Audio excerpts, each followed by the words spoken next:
We've all listened to a band that we thought sounded just like a fork on a plate. You know, those bands that just sounded like nails on a chalkboard, whatever the saying is. Sometimes you go back to those bands and listen to them and your opinion changes. Or sometimes you go back to that band hoping things change, but your opinion stays the same. Either way, we've all hated a band at some point in our lives. And in today's video, I'm going to be talking about a bunch of bands that I used to hate. Keyword used to.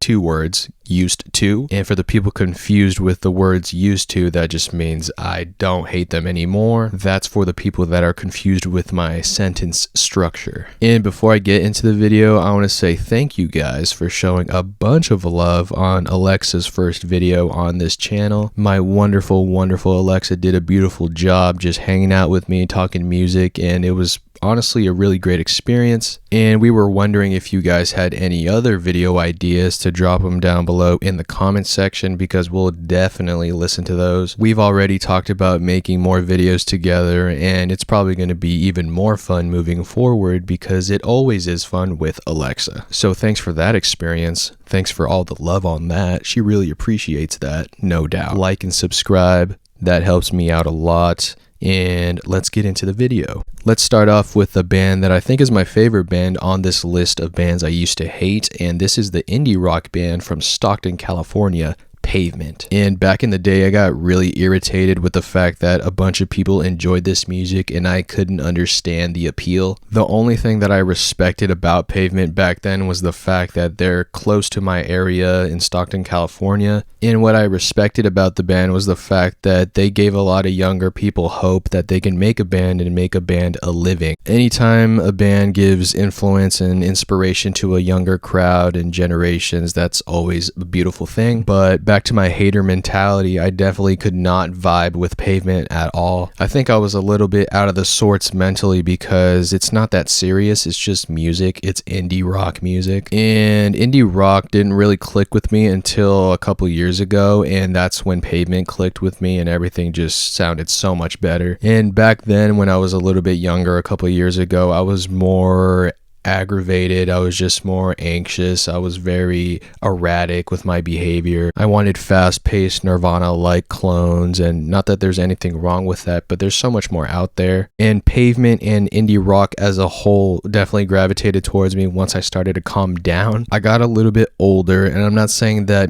Nirvana and stuff like that is immature and only kids listen to that, because that's not true. I still love Nirvana. But as I have gotten older, I definitely have clicked more with the weirder indie rock music, instrumentals and stuff like that. I started to listen to more indie rock bands like Helium, Polvo, Sebadoh, and my taste just felt different, sounded different. I think this is where I started accepting different variations of music instead of just staying tunnel vision with one subgenre or genre. And looking at it right now, I feel like Pavement was definitely a stepping stone into my underground talking of music today on TikTok, YouTube, and all these social media platforms. It's just different music compared to the mainstream, and I guess Pavement was kind of mainstream at some point in the 90s, but you know what I'm saying, compared to now. And now that I really appreciate Pavement and love Pavement's music, it's kind of crazy the fact that they're like 15 minutes away from me where they originated. But yeah, that's all I really have to say about Pavement. Shout out Pavement, I guess. Let's move on smoothly to the band Failure. And when I was talking about Failure in my video with my wonderful Alexa, this kind of sparked the idea of making this video right now. And looking back at the video, I gave most points as to why I hated Failure at one point. It's just because Ken Andrews, the singer of Failure, sounded exactly like Gavin Rossdale from Bush to me. And I've never been a fan of Bush. I think Bush has always sounded boring, so I guess that's what turned me off a lot about Failure. But once I got past that, Failure just sounded so much more offering and much more creative compared to bands like Bush and stuff like that, so I definitely was out of my mind. Failure, though,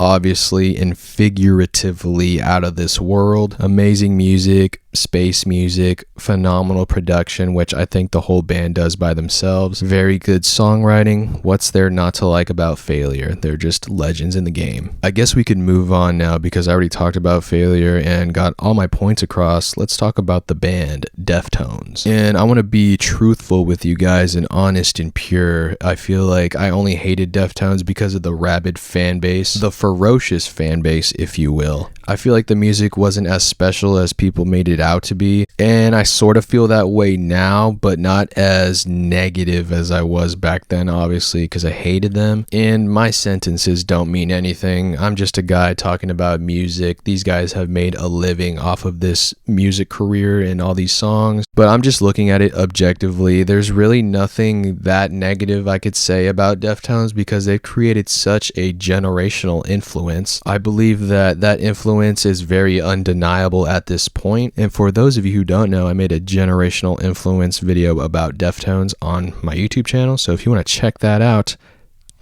do it. Their evolution was instrumental into the fact that they were this generational influence and the fact that they've been together for this long time. I know there's been some different members in the lineups and stuff like that, but to the core, Deftones has been the same and just this raw energy. Ignoring their influence would be disingenuous and not true. So the band has consistently given people good music, and saying that is so hard to do as a band. I guess I still hold some type of negative emotion, not towards the band, but just the fan base. But I guess that's with every fan base. Every fan base has that group of people that are just very, very aggressive. And if you don't like the music, then they hate you and stuff like that. So I know I'm just tripping probably. But shout out Deftones for constantly evolving and being alive after all these years. Let's move on to the band Typo Negative. I've never really talked about this band on YouTube and not as much on TikTok, but yeah, back then I would visually look at the band and I was like, oh, there's just going to be some very aggressive death metal, doom, whatever type of metal music. But the band is quite opposite of that. They're way more intricate and delicate with the way they make their music. And back then that really pissed me off because I was just like, what the heck is with this gimmick and image? I've never been a fan of bands with gimmicks and just having these costumes and all this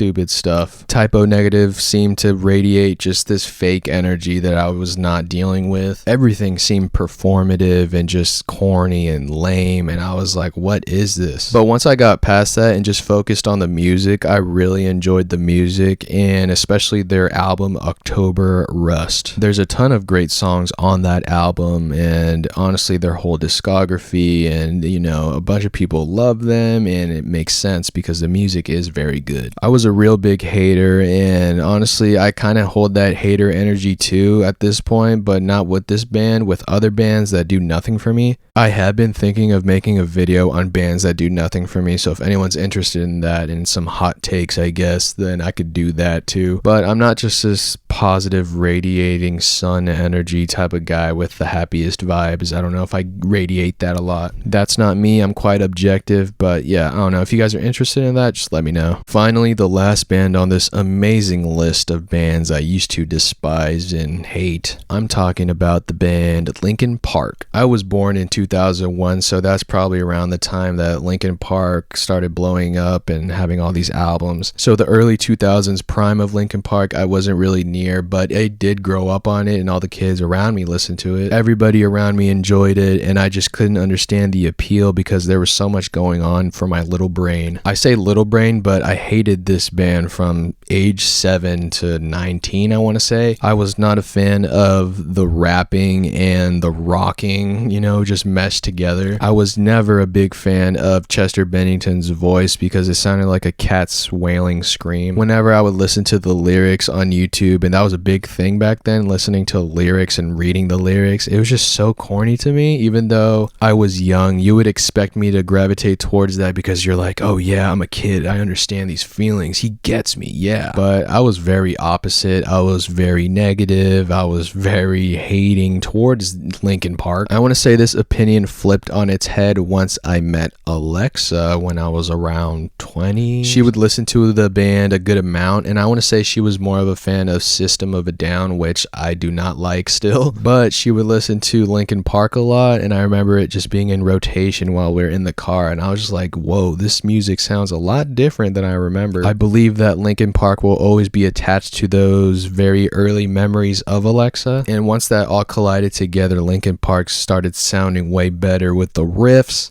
I love the catchy lyrics, the melodies. I was more into the rapping now. I was like, whoa. The hip hop element definitely was not corny anymore. I started to appreciate the band a lot more because of Alexa. So thank you, Alexa. And it's kind of a bummer now because, you know, Chester Bennington is no longer with us. And I would have loved to have seen Linkin Park with Alexa at one point. It's unfortunate that Chester Bennington is no longer with us, but I'm glad I came around and started enjoying and loving Linkin Park. That concludes this video. Let me know if you guys hated it or loved it. I was more of a hater back then, as you guys can tell, so I'm very sorry for that. Very opinionated and negative towards a lot of bands, and you know, that's just the energy I was carrying. But now my music taste has diversified and I enjoy a lot more music, so that's very jolly for me. Like I said earlier, I might make a video about bands that do nothing for me, just to spice things up and not to be negative all the time, but just be honest and give you my opinion. Some stuff is not for me, and you can't like every band, you can't like every song, obviously. So yeah, we'll see if you guys want that, but that is it from me. Oh, like I said before, don't forget to leave Alexa and I some video recommendations. We will both try to pump out more videos for you guys because you guys rock. You guys always supporting. Thanks for watching. Like and subscribe. Please, please keep the music alive.